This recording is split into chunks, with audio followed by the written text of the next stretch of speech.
Bonjour. On se retrouve ensemble pour prier au nom du Père et du Fils et du Saint-Esprit. Amen. La paix soit avec vous. Et avec votre esprit. On vient de chanter « Je veux suivre Jésus au chemin de la croix ». Suivre le Seigneur à sa suite sur le chemin de la croix exige de notre part la confiance, exige de notre part du courage, parce que la croix est toujours inconfortable. La croix suscite des interrogations. La croix parfois nous pèse lourdement sur le cœur et nous amène inévitablement, comme le Seigneur Jésus lui-même l'a fait, à mettre toute notre confiance dans notre Père céleste, en demandant la grâce de pouvoir la supporter, cette croix, avec courage, avec espérance, sachant qu'il a vaincu cette étape dans son existence et qui nous a promis de nous soutenir, nous aussi, dans cette grande aventure de la foi. Au tout début, donc, de notre célébration, reconnaissons que nous sommes pécheurs, oui, mais par-dessus tout, reconnaissons que la miséricorde de Dieu est inépuisable. Seigneur Jésus, envoyé pour guérir les cœurs qui reviennent vers toi, Seigneur, prends pitié. Seigneur, prends pitié. Ô Christ venu appeler les pécheurs, ô Christ, prends pitié. Christ, prends pitié. Seigneur, qui siège à la droite du Père où tu intercèdes pour nous, Seigneur, prends pitié. Seigneur, prends pitié. Que Dieu nous fasse miséricorde, qu'il nous pardonne nos péchés et nous conduise à la vie éternelle. Amen. Prions.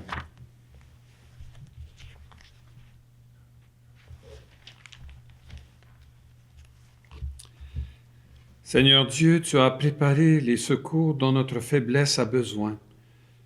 Donne-nous d'accueillir avec joie notre relèvement et d'en témoigner par la fidélité de notre vie.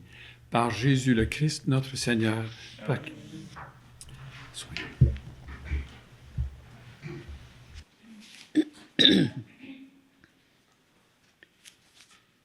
Lecture du livre de la sagesse. Les impies ne sont pas dans la vérité lorsqu'ils raisonnent ainsi en eux-mêmes. Attirons le juste dans un piège, car il nous contrarie. Il s'oppose à nos entreprises. Il nous reproche de désobéir à la loi de Dieu et nous accuse d'infidélité à notre éducation. Il prétend posséder la connaissance de Dieu et se nomme lui-même enfant de Dieu, du Seigneur. Il est un démenti pour nos idées. Sa seule présence nous pèse, car il mène une vie en dehors du commun. Sa conduite est étrange. Il nous tient pour des gens douteux, se détourne de nos chemins comme de la boue. Il proclame heureux le sort final des justes et se vante d'avoir Dieu pour Père. Voyons si ces paroles sont vraies. Regardons comment il s'en sortira. Si le juste est fils de Dieu, Dieu l'assistera et l'arrachera aux mains de ses adversaires. Soumettons-le à des outrages et à des tourments. Nous saurons ce que vaut sa douceur. Nous éprouverons sa patience. Condamnons-le à une mort infâme, puisque, dit-il, quelqu'un interviendra pour lui.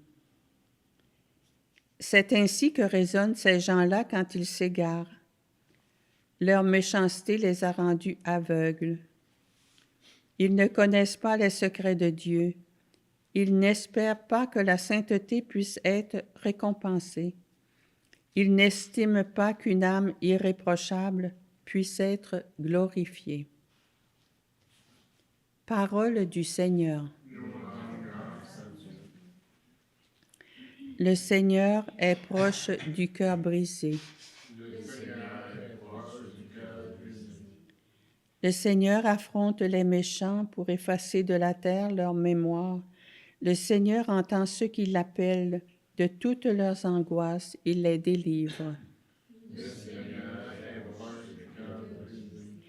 Il est proche du cœur brisé, il sauve l'esprit abattu. Malheur sur malheur pour le juste, mais le Seigneur chaque fois le délivre. Il veille sur chacun de ses os, pas un ne sera brisé. Le Seigneur rachètera ses serviteurs. Pas de châtiment pour qui trouve en lui son refuge.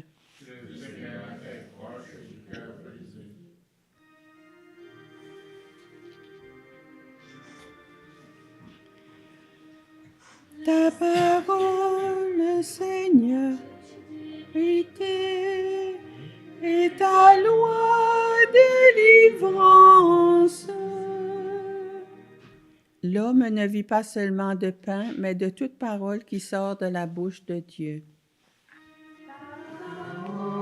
Le Seigneur est vérité, et ta loi délivrance. Le Seigneur soit avec vous. Évangile de Jésus-Christ selon saint Jean. En ce temps-là, Jésus parcourait la Galilée. Il ne voulait pas parcourir la Judée, car les Juifs cherchaient à le tuer. La fête juive des Tentes était proche.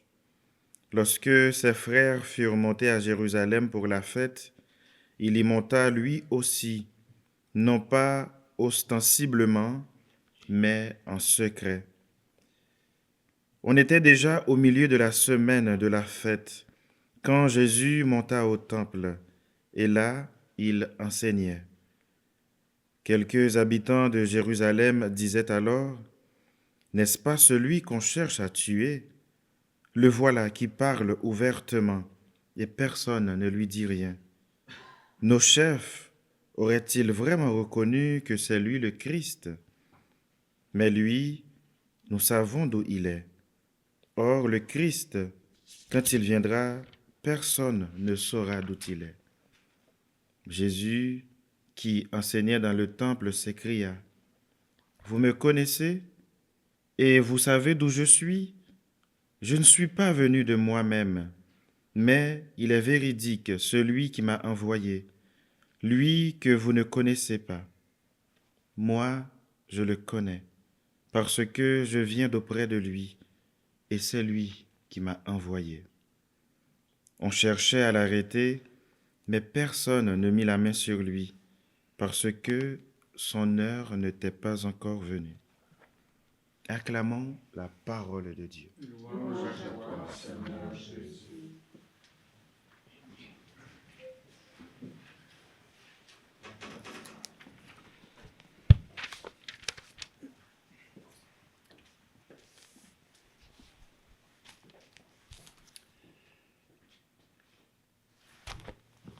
Vivre en pratique l'Évangile.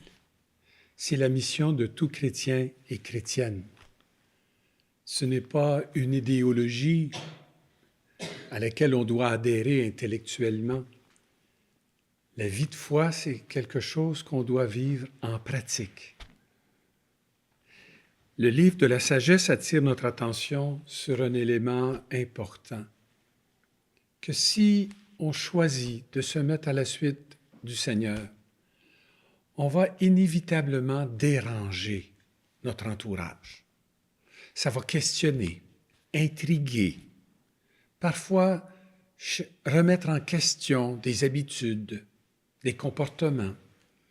Et certains vont résister, certains n'accepteront pas de vivre cette conversion à laquelle inévitablement on est appelé à faire l'expérience dans notre vie spirituelle.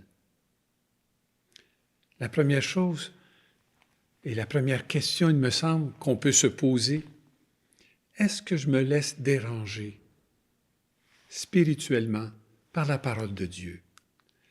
Est-ce que je suis disponible, ouvert, à l'écoute de cette proposition qui nous vient de l'Esprit Saint du Seigneur et qui nous emmène à regarder la vie, ma vie, la vie des autres avec un regard neuf. Et la vie chrétienne est une conversion perpétuelle. Convertissez-vous et croyez à l'Évangile. Cette phrase, on l'a entendue au début du carême. Et c'est cette phrase, cette interpellation que nous sommes appelés à expérimenter tout au long de ce temps de préparation à la grande fête de Pâques. Le livre de la sagesse attire notre attention sur un autre élément qui m'apparaît très important de souligner. Vous savez, quand tout va bien, on n'a pas l'impression qu'on a besoin de faire d'efforts. Il y a une expression qui dit « quand tout baigne dans l'huile ». C'est quand arrivent des moments inattendus dans notre vie, lorsqu'il y arrive des épreuves. C'est des moments de vérité, pourrais-je dire. C'est des moments qui viennent vérifier si on a véritablement intégré des valeurs, une façon d'être. Dans le fond, les épreuves de la vie viennent nous redire personnellement ou comme communauté, comme Église, sommes-nous constants dans notre marche vers le Seigneur? Ou on se laisse distraire, on se laisse même blesser par des gens malveillants. Vous le voyez dans le livre de la sagesse, on fait référence à des personnes qui veulent faire du tort au juste, de lui tendre un piège, de le mettre à l'épreuve, de le discréditer. Et c'est dans ces moments-là que nous sommes appelés à être constants dans notre désir d'aimer notre prochain comme nous-mêmes, d'aimer notre ennemi comme le Seigneur nous propose, d'être en mesure d'être charitable et de ne pas chercher à entrer dans la logique du mal comme ceux qui tentent de le faire à notre endroit. Et c'est le rappel de la règle d'or aussi qui nous est fait. Hein? Tout ce que vous voudriez que les autres fassent pour vous, vous faites-le pour eux. Tout ce que vous ne voudriez pas que les autres fassent pour vous, ne le faites pas pour eux non plus. Dans l'Évangile, il est dit, et c'est un peu une interpellation que le Seigneur adresse aux personnes qui croisent sa route. Vous me connaissez? Me connaissez-vous vraiment? C'est un peu peut-être la question qui nous est posée à nous aussi ce matin. Quelle est notre connaissance de Jésus? Que pouvons-nous dire de lui? Même le Seigneur a senti le besoin d'interpeller les 12 apôtres en disant « Pour vous, qui suis-je? Qui est le Seigneur Jésus pour vous? » Et reconnaissons qu'on a besoin de toujours entrer davantage dans cette connaissance de plus en plus intime du Seigneur Jésus, qui est venu nous révéler le cœur divin, qui est venu nous révéler que c'est l'amour qui habite le cœur de Dieu et que Dieu ne fait rien sans amour. Puissions-nous en être des témoins pour notre monde aujourd'hui. Amen.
Tu es béni, Seigneur Dieu de l'univers. Nous avons reçu de ta bonté le pain que nous te présentons, fruit de la terre et du travail de l'humanité. Il deviendra pour nous le pain de la vie. Béni soit Dieu maintenant et toujours.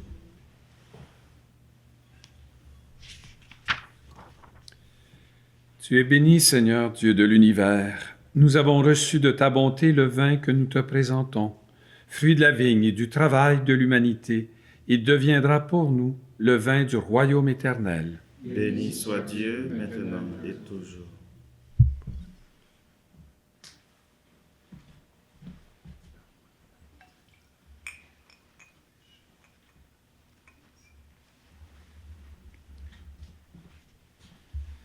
Et prions ensemble au moment d'offrir le sacrifice de toute l'Église. Pour la gloire de Dieu et le salut du monde. Père de toute bonté, que le sacrifice dont la force purifie nous achemine jusqu'à sa source et en nous purifiant encore par le Christ notre Seigneur. Amen. Le Seigneur soit avec vous. Et avec votre esprit, Élevons notre cœur. nous le tournons vers le Seigneur. Rendons grâce au Seigneur notre Dieu. Cela est juste et bon. Père très saint, il est juste et bon, pour ta gloire et notre salut, de t'offrir notre action de grâce toujours et en tout lieu. Car tu veux, par notre jeûne et nos privations, réprimer nos penchants mauvais, élever nos esprits, nous donner la force et enfin la récompense par le Christ notre Seigneur. Par lui, les anges célèbrent ta grandeur et les esprits bienheureux adorent ta gloire. Par lui s'inclinent devant toi les puissances d'en haut et tressaillent d'une même allégresse les innombrables créatures des cieux. À leur hymne de louange, laisse-nous joindre nos voix pour chanter et proclamer.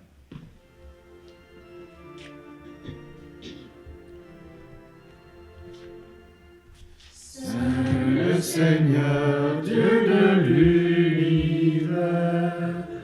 le ciel et la terre sont remplis de ta gloire.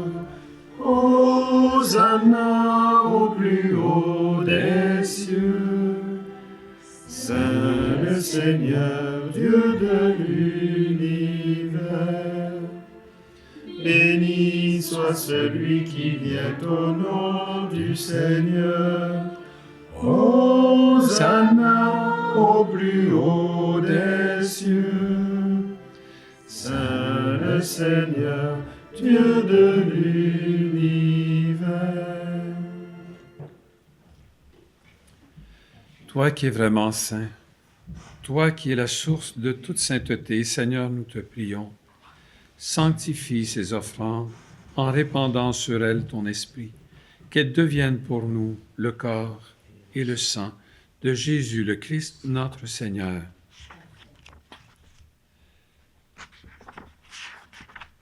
Au moment d'être livré et d'entrer librement dans sa passion, il prit le pain, il rendit grâce, il le rompit, il le donna à ses disciples en disant, « Prenez et mangez-en tous. Ceci est mon corps livré pour vous. »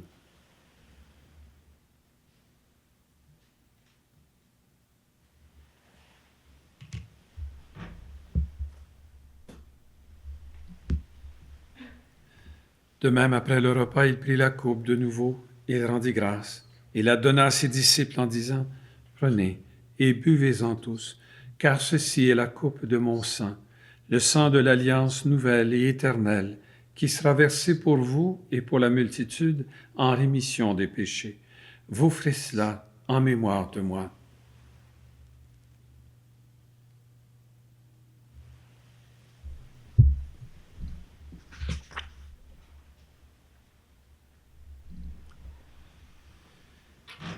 Il est grand le mystère de la foi. Nous annonçons ta mort, Seigneur Jésus. Nous proclamons ta résurrection. Nous attendons ta venue dans la gloire. En faisant ainsi mémoire de la mort et de la résurrection de ton Fils, Nous t'offrons, Seigneur, le pain de la vie et la coupe du salut, et nous te rendons grâce car tu nous as estimés dignes de nous tenir devant toi pour te servir.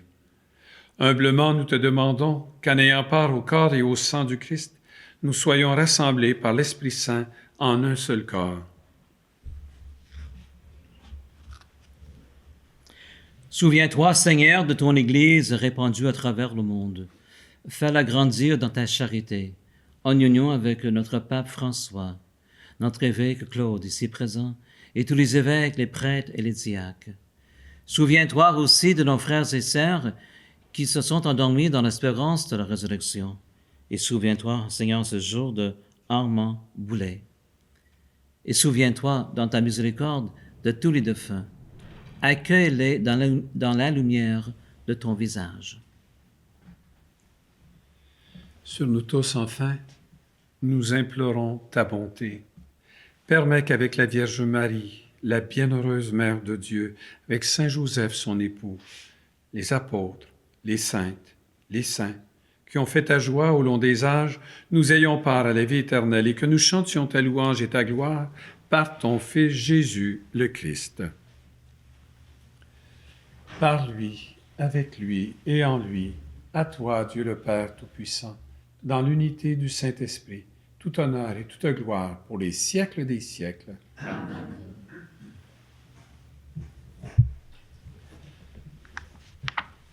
Le Christ est venu nous révéler le cœur de notre Dieu, qui est un cœur de Père. Et c'est pourquoi il nous est possible de prier avec confiance, avec les mots mêmes que le Sauveur nous a enseignés. Notre Père, qui es aux cieux, que ton nom soit sanctifié, que ton règne vienne, que ta volonté soit faite sur la terre comme au ciel. Donne-nous aujourd'hui notre pain de ce jour. Pardonne-nous nos offenses, comme nous pardonnons aussi à ceux qui nous ont offensés. Et ne nous laisse pas entrer en tentation, mais délivre-nous du mal. Seigneur, délivre-nous de tout mal et donne la paix à notre temps.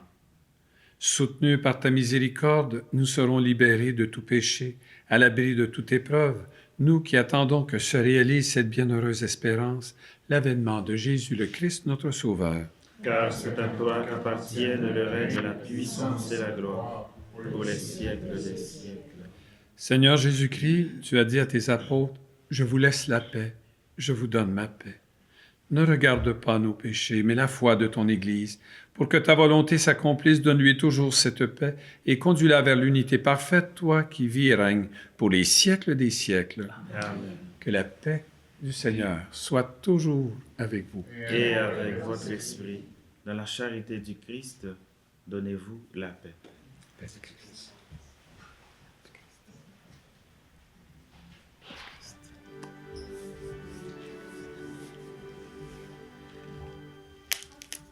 Nom de Dieu qui enlève le péché du monde, en pitié de nous, Seigneur, en pitié de nous.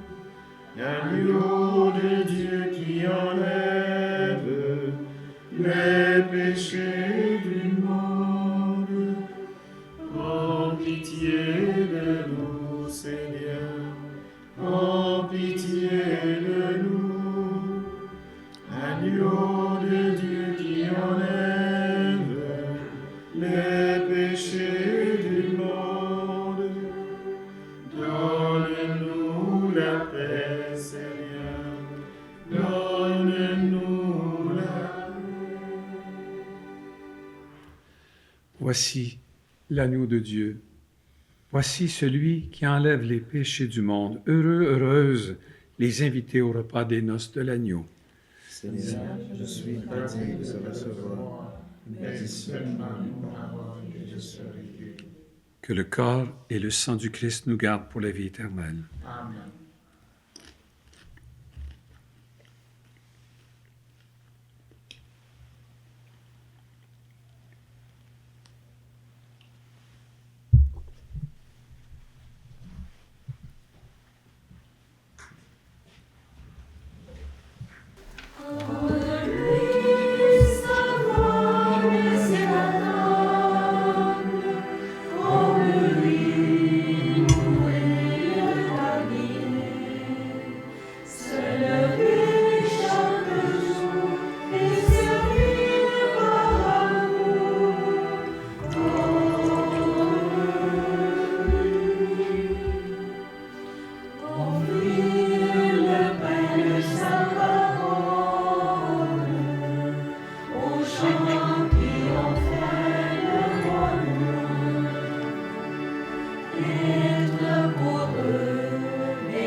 Prions le Seigneur. Nous t'en prions, Seigneur, nous qui allons du passé vers ce qui est nouveau, tandis que nous quittons ce qui ne peut que vieillir, mets en nous un esprit de renouveau et de sainteté, par le Christ notre Seigneur. Amen.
En tant qu'évêque de la Gaspésie et des îles de la Madeleine, c'est toujours une joie de m'adresser à vous.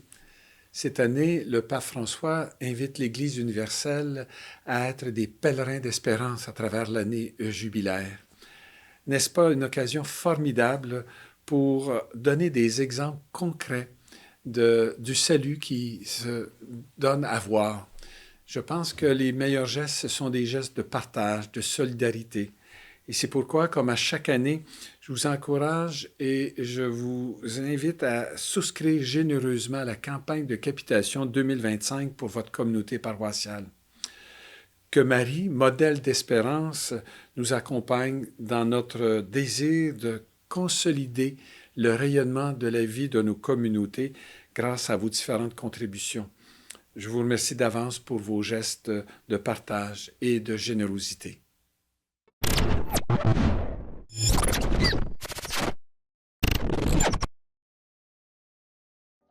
La production de cette émission a été rendue possible grâce à la collaboration des partenaires suivants.